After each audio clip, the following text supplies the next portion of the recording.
Autism అన్నది ఎక్కువగా చిన్న పిల్లల్లోనే కనిపిస్తూ ఉంటుంది. బేసిక్‌గా ఇది వచ్చేదే చిన్న పిల్లల్లో అని అంటూ ఉంటారు.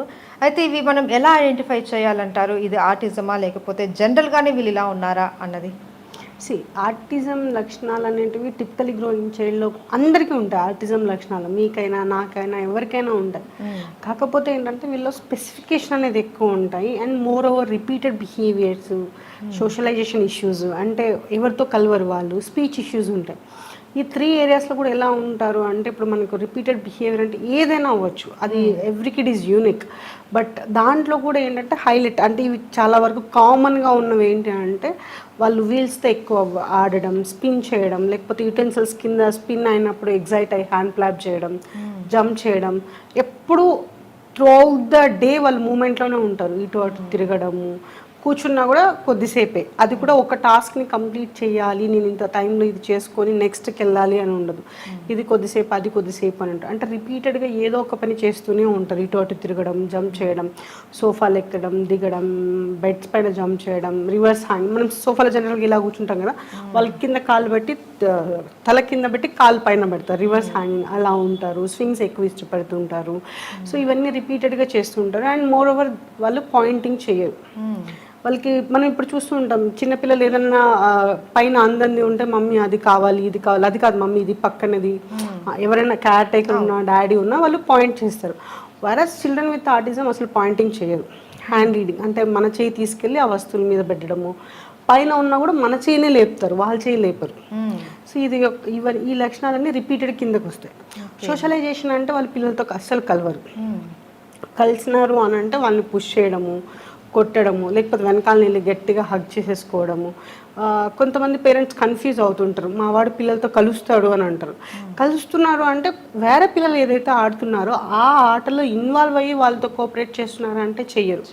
వాళ్ళతో ఉన్నా కూడా ఈయన ఐసోలేటెడ్, సపరేట్గా కూర్చొని ఈయన ఆట ఈటే మనకు అనిపిస్తుంది. ఆ పిల్లలతో ఉన్నారు కదా ఈయన కలుస్తున్నాడు అని మనకు అనిపిస్తుంది. వేరాస్ ఆ పిల్లలతో ఉన్నా కూడా ఈయన సపరేట్ ఉంటారు. సో సోషలైజేషన్ ఉండదు. మామూలుగా చిన్న బేబీస్ ఎవరైనా ఆ ఏజ్ పిల్లలు కల్పిస్తే వెళ్ళిపోవడం, ఆడుకోవడం ఇవి చేస్తారు కదా, వీళ్ళు అసలు అలా కలవరు.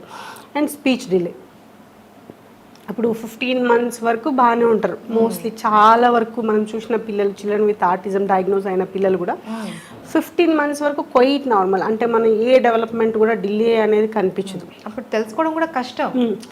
గ్రాస్ మోటార్, ఫైన్ మోటార్ కూడా అంటే మెడల్ నిలబెట్టడంలో కూడా డిలే ఏమి ఉండదు అన్నట్టు. 15 months వరకు అబ్సల్యూట్లీ ఫైన్.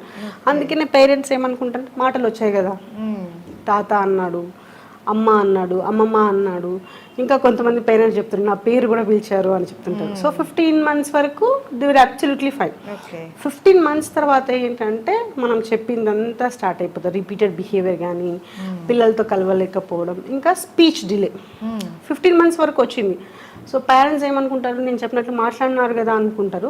బట్ 18 monthsకి రావాల్సిన స్పీచ్ ఏదైతే ఉంటుందో 15 to 18 months అది ల్యాక్ అయిపోతుంది. సో 18 months తర్వాత 2 words అనేది ఇనిషియేట్ అవుతుంది. వేరాజ్ వీళ్ళు ఈ మధ్యలోనే ఉంటారు, లేకపోతే ఇంతకంటే తక్కువ కూడా వెళ్ళిపోతారు. ఇంకా కంప్లీట్గా స్టాప్ కూడా చేస్తారు, ఇంకా అసలు ఏం మాట్లాడరు, అలా కూడా అయిపోతారు. సో ఈ లక్షణాలు ఏవైతే ఉన్నాయో వీళ్ళు మనం ఫస్ట్ అనేది ఏంటంటే మనం ఎర్లీగా ఐడెంటిఫై చేయడం వల్ల ఏమవుతుందంటే వాళ్ళకి క్వాలిటీ లైఫ్ అనేది మనం చాలా ఇచ్చినట్లు అవుతాం అండ్ ఇండిపెండెంట్ లైఫ్ ఇచ్చిన వాళ్ళం అవుతాం అన్నట్టు. సో ఇవి మెయిన్ లక్షణాలు. ఇంకా ఐ కాంటాక్ట్ ఇవ్వరు, వాళ్ళ ప్రపంచంలో వాళ్ళే బిజీ ఉంటారు, మనం పిలిచినా పలకరు, వాళ్ళు ఆడుకోవడం, వాళ్ళు ఉండడం, ఓన్లీ పడుకున్నప్పుడే వాళ్ళకి రెస్ట్. అండ్ కొంతమంది అంటారు ఇలా ఉన్న పిల్లల పేరెంట్స్ మా ఇంట్లో ఎవరికి లేదు ఇలా, మా బాబుకి ఎలా వస్తుంది అనుకుంటాము, అందుకే మాకు తెలియలేదు ఇది జెనెటిక్ పరంగా వస్తుందా, లేకంటే ఫ్యామిలీలో హిస్టరీలో ఎవరికైనా ఉంటే వస్తుందా, లేకపోతే నేను ప్రెగ్నెంట్గా ఉన్న టైంలో నేను చేసిన మిస్టేక్స్ వల్ల ఏమైనా ఇలా వస్తుందా అనేసి చాలా డౌట్స్ చెప్తూ ఉంటారు.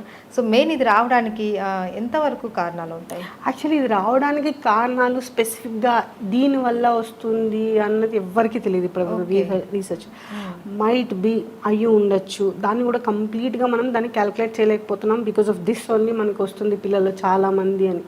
జెనెటిక్ అంటే ఓకే ఒక జీన్స్ వల్ల వస్తుంది, ఓన్లీ మేల్స్ ఆర్ ఎఫెక్టెడ్ అంటే కాదు, ఫీమేల్స్ కూడా వస్తుంది. అంటే వాళ్ళకి శాతం తక్కువ ఉంది. వెరాస్ మెయిల్ బాయ్ చైల్డ్ ఉన్నారు, గర్ల్ చైల్డ్ ఉన్నారు. బట్ రేషియో చూసినట్లయితే బాయ్ చైల్డ్ ఎక్కువ ఉన్నారు, గర్ల్ చైల్డ్ తక్కువ ఉన్నారు. బట్ జీన్స్ తీసుకోలేం. ఎందుకంటే మోస్ట్ ఆఫ్ ద పేరెంట్స్ మనం ఎక్కడ కన్సాంగినస్ మ్యారేజ్ కూడా చూడలేదు. అంటే మేనరికం చేస్తున్నారు అని అంటే జీన్స్ అన్ని కలుస్తున్నాయి అని అనుకుంటాం. పోనీ ఓన్లీ సిండ్రోమ్ ఉన్న పిల్లలకే వస్తున్నాయి అంటే అందరికీ సిండ్రోమ్ ఉండట్లేదు జెనెటిక్. సో న్యూక్లియర్ ఫ్యామిలీ అని అంటే ఇవాళ రేపు చాలా వరకు న్యూక్లియర్ ఫ్యామిలీసే చూస్తున్నాం. సో మనకు ఆ న్యూక్లియర్ ఫ్యామిలీస్ అని చెప్పట్లేదు. వ్యాక్సిన్ అంటే ప్రతి పిల్లాడు పాప ఇద్దరు పేరెంట్స్, అన్ని పేరెంట్స్ వ్యాక్సిన్స్ ఇప్పిస్తున్నారు. అదే ఇద్దరు ప్రైవేట్ ఆర్ గవర్నమెంట్ అందరికీ వ్యాక్సిన్ ఇస్తున్నారు. మరి అందరికీ రావట్లేదు. స్క్రీన్ టైం అంటున్నారు, అది కూడా అయ్యి ఉండొచ్చు కాకపోయి ఉండొచ్చు. బట్ ఇవాళ రేపు after pandemic in the pandemic situation that is only option for us. అవును, పిల్లలకి మనము వాళ్ళకి కొంచెం కంట్రోల్ చేయాలి అని అంటే అదే టీవీ ఆర్ స్క్రీన్ టైం, ఇంకేం లేదు. వాళ్ళ తట్టుకోవడం కూడా కష్టమైపోతుంది. కరెక్ట్. సో దానివల్ల ఏమవుతుంది, అందరి పిల్లలకి క్యాలిక్యులేట్ కూడా చేయలేము. సో మనకి దీనివల్ల వస్తుంది అని చెప్పలేకపోతున్నాం ఇప్పటివరకు. కానీ ఆఫ్టర్ కోవిడ్ అనేది రేషియో అనేది చాలా పెరిగింది, అది మాత్రం చెప్పగలుగుతాం. బిఫోర్ కోవిడ్ అనేది చాలా తక్కువ ఉన్నాయి చిల్డ్రన్ విత్ ఆటిజం కానీ, ఆటిజం లక్షణం ఉన్న పిల్లలు, ADHD ఉన్న పిల్లలు, ఇవి చాలా రేర్గా చూసేవాళ్ళము. ఇప్పుడు ఏంటంటే మనం చూస్తున్న దాంట్లో 10 మంది పిల్లల్ని తీసుకుంటే కనీసం 2కో 3కో ఈ లక్షణాలు అనేవి చూస్తున్నాం. అయితే స్క్రీన్ దానికి కూడా ఎఫెక్ట్ ఉంది, అయ్యి ఉండొచ్చు. బికాస్ ఎందుకు అది అయ్యి ఉండొచ్చు అని అంటున్నామంటే స్క్రీన్ టైంలో ఉన్నప్పుడు, ఇప్పుడు మీరు కూడా ఉన్నారు మొబైల్ తీసుకొని చూస్తూ ఉంటే, if I call you ignore me because you're into that. మీరు దాంట్లో నాకు అది ఇంట్రెస్ట్ ఉంది, మీతో మాట్లాడడం కన్నా నాకు వీడియో ఇంట్రెస్ట్ ఉంది, ఎగ్జాక్ట్లీ కట్ చేస్తూ ఉంటారు. సో అలా అని చెప్పి మళ్ళీ స్పీచ్ లేదు, పిల్లలు వేరే పిల్లలు అంటే వేరే పిల్లలు స్కూల్కి వెళ్తున్నారు, స్క్రీన్ టైం చూస్తున్నారు, మంచి చదువుతున్నారు, అన్నీ చేస్తున్నారు. కానీ ఇక్కడ ఆల్రెడీ మైట్ బి వీళ్ళకి సెన్సరీ ఇష్యూస్ ఉన్నాయేమో, ఈ స్క్రీన్ టైం అనేది వాళ్ళకి యాడ్ ఆన్ అయిందేమో అని నేను అనుకుంటాను. సో ఆల్రెడీ సెన్సరీ ఇష్యూస్ ఉండడం వల్ల ఈ స్క్రీన్ టైం అనేది మళ్ళీ ఐసోలేటెడ్ ప్లేకి ఎక్కువ ఎంకరేజ్ చేసింది అని నేను అనుకుంటాను. బట్ 100% మనం దాన్ని తీసుకోలేము. అయితే పిల్లల్లో ఏ లక్షణాలు కనిపించినప్పుడు మనం వెంటనే అసెస్మెంట్ తీసుకోవాలంటారు? సో మనం 15 monthsకి ఎక్కడైనా స్పీచ్ ఆగినప్పుడు వెంటనే అసెస్మెంట్ తీసుకోవాలి.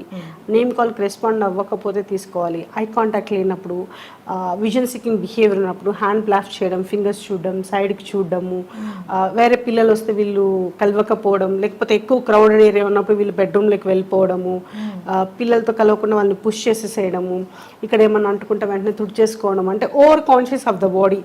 హెయిర్ కట్కి, నెయిల్ కట్కి కొంతమంది ఆయిల్ కోమ్ కూడా కోఆపరేట్ చేయరు, క్లోత్స్ యాక్సెప్ట్ చేయరు. ఇవన్నీ చూస్తే మనం చూసిన వెంటనే మనం అసెస్మెంట్ తీసుకున్నట్లయితే చాలా తొందరగా వాళ్ళని నియర్ టు నార్మల్ తీసుకొని రావచ్చు. ఒక్క అసెస్మెంట్ ఏంటంటే మన చైల్డ్కి మనం క్వాలిటీ లైఫ్ ఇచ్చిన వాళ్ళం అవుతాం. అండ్ పేరెంట్స్ కూడా ఈ మధ్య బిజీ అయిపోయి పిల్లల్ని పట్టించుకోకపోవడం కూడా ఒక రీజన్ అయిపోతుంది. మెయిన్ వచ్చేసి మనకు ఈ ఆటిజంకి ఇప్పటివరకు ట్రీట్మెంట్ లేదు, థెరపీసే అనేసి అంటూ ఉన్నారు, అది నిజమేనా? ఎగ్జాక్ట్లీ. బికాజ్ ఎందుకంటే మనకు కారణమే తెలియదు. ఇప్పుడు మనకి ఏదైనా రీజన్ దీనివల్ల వస్తుంది అంటే దానికి మనకి అలోపతి మెడికేషన్ ఎట్లా తీసుకుంటాం, ఇది కారణము అంటే దానికి సంబంధించిన మెడికేషన్ అనేది మనం తీసుకోగలుగుతాం. బట్ కారణమే తెలియనప్పుడు everything is a trial and error. So దీనివల్ల వస్తుందేమో, సో ఈ మెడికేషన్ యూజ్ చేద్దాం, ఇంత తగ్గుతుంది, అచ్చా తగ్గట్లేదు, దీనివల్ల వస్తుందేమో, ఇది మెడికేషన్ మారుస్తూ రావడమే trial and error. And mostly మనం సెడేటివ్స్ అంటే వీళ్ళు హైపర్ ఉంటున్నారు, వినట్లేదు, సో మేక్ దెమ్ సిట్ అన్నట్టుగా సెడేటివ్స్ అనేటివి యూజ్ చేస్తున్నాం. అలా కాకుండా మనం మీరు ప్రపంచంలో ఎక్కడికి వెళ్ళినా ప్రజెంట్ ఇప్పటి వరకు therapy is only solution for the children with autism and ADHD. అయితే వీళ్ళకి సోషల్ స్కిల్ డెవలప్మెంట్ అనేది చాలా అవసరం. సో మీరు దాన్ని ఎలా ఇస్తారు? సోషల్ స్కిల్ డెవలప్మెంట్ అంటే చూడండి, ఇది హ్యూజ్ యాక్చువల్లీ ఈ వర్డ్ అనేది.